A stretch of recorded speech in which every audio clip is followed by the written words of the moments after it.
Pakistan day आहे ऐं हिन ॾींहं ते 1940 में लाहौर में रेगुलेशन पास थियो ऐं उन खां पोइ 1947 में मुल्क आज़ादु थियो। अलहमदुलिल्लाह मां सम्झां थो तव्हां असां सभु वॾा ख़ुशनसीब आहियूं जेकॾहिं आज़ादु रियासत में साह था खणूं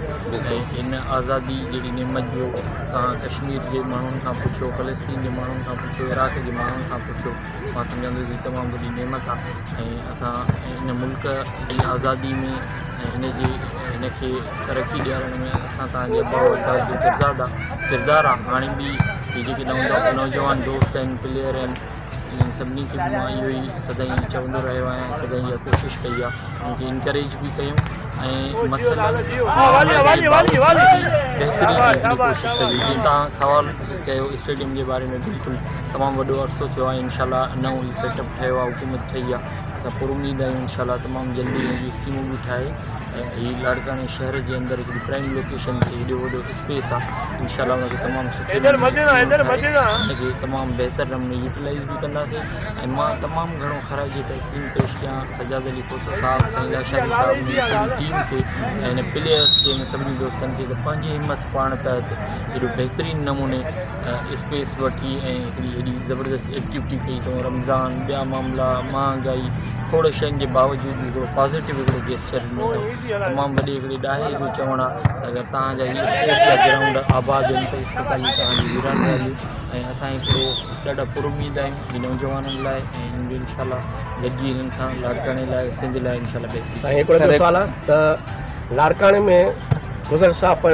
ज़रदार साहब सदर साहब हुयो, 5 साल थी विया, इहा स्टेडियम अधूरी आहे। पंजाब में तव्हां ॾिसो त हुते हर ज़िले में सुठो स्पोर्ट कॉम्प्लेक्स आहे। असांजी लाड़काने में 15 साल तव्हांजी पीपी गवर्नमेंट रही आहे, हिन महिल माशाल्लाह असांजो सदर साहब बि आहे, तव्हां मेयर बि थी विया आहियो ॿीहर, त जेको आहे सो इन लाइ तव्हां छा तदारक कंदो त लाड़काने में स्पोर्ट इंटरनेशनल स्पोर्ट ग्राउंड कान्हे को, क्रिकेट ठहियल आहे उहो बि घड़ी ख़ुदा बख़्शा उहो बि माना को सुठो न आहे। लाड़कानो हिकु जेकी मेन स्टेडियम आहे इनखे 15 साल थिया आहिनि, हिन महिल ताईं तव्हांखे म्यूनसिपालिटी खे हेडओवर न कयो आहे, इहो सबबु छा आहे? बिल्कुलु मां कुझु शयूं हुन में मैंशन करे वियुसि, हुनखे रिपीट कंदुसि त लाड़काने में तमामु घणी जेकी लास्ट 4 साल में तमामु घणी डेवलपमेंट थी। अगरि स्ट्रक्चर वाइज़ तव्हां ॾिसो, नालियूं ॾिसो, गिटियूं ॾिसो, फिगर ब्लॉक, सफ़ाई या सॉलिड वेस्ट हुजे, ॿियूं शयूं हुजनि, बहितरी जे हिसाब सां ॾिजे तमामु घणी थी आहे ऐं तमामु घणे कम जी अञा वधीक ज़रूरत आहे। लाड़काने शहर मां असांजो मोहतरम MP मोहतरम जमील मंसूर साहिब बि चूंडे आयो आहे ऐं असांजो MNA चेयरमैन बिलावल भुट्टो ज़रदारी साहिबु ऐं असां इंशाल्लाह ॾाढा पुरुमीद आहियूं त हीअ स्टेडियम वारो मसइलो बि तमामु जल्दी रिज़ॉल्व थींदो। स्पोर्ट्स जे हिसाब सां बि इंशाल्लाह नंढो सर छा लाड़काने जे अवाम खे हिन ते को रिलीफ मिलंदो या नौजवान जेके नौजवान असांजा उन्हनि खे मेरिट ते नौकिरी मिलंदियूं सर? इहो इंशाल्लाह ज़रूरु ॾिसो, पीपुल्स पार्टी सदाईं मंशूर रहियो आहे ॾींहुं अवल खां वठी, त पीपुल्स पार्टी जे दौर में नौकिरियूं बि मिलंदियूं आहिनि ऐं लोकल माण्हू अकोमोडेट बि थींदा आहिनि, फ़ाइदा बि थींदा आहिनि, न त बाक़ी जेके हुकूमतूं हूंदियूं आहिनि उहे नौकिरियुनि वारनि माण्हुनि खे डिस्टर्ब करे उनखे घर बेड़ो करे छॾींदा आहिनि। हिकिड़ो अञा सुवालु कंदा साईं खां त खोड़ा कॉम्प्लेक्स ॾिसो त हे ॾिसो उहो हिमत ताणी को बि इवेंट लाड़काने में सिंध गेम हुजनि या छोकिरा जेके अॻे डिपार्टमेंट में हूंदा, स्कूल लेवल ते हूंदा, साईं डायरेक्टर असांजे स्पोर्ट जो यूनिवर्सिटी में, हिमल ताणी जेको आहे सो लाड़काना हुजे या सिंध में को बि माना स्पोर्ट स्कूल लेवल तां जेको आहे नफ़ो न थियो आहे, बंदि थी विया आहिनि ऐं इदारा जेके हूंदा जीअं नेशनल बैंक आहे, रेलवे आहे, उहे बि जेको आहे सो स्पोर्ट ते नथा खणनि। उन लाइ तव्हां जेको आहे सो गवर्नमेंट तव्हांजी आहे सिंध गवर्नमेंट आहे, उन लाइ तव्हां छा उपाउ वठंदो? स्पोर्ट जो जेको मिनिस्टर आहे उहो बि नौजवान आहे न? ॾिसो इंशाल्लाह असांजो क़ाइद चेयरमैन बिलावल भुट्टो ज़रदारी साहिबु बि नौजवान आहे ऐं फ्रेश ब्लड आहे, असां हुनखे पुरुमीद आहियूं त इंशाल्लाह स्पोर्ट्स एक्टिविटीज़ लाइ बि जीअं बाक़ी शयुनि लाइ डेवलपमेंट ॿियनि मामलनि ते हुन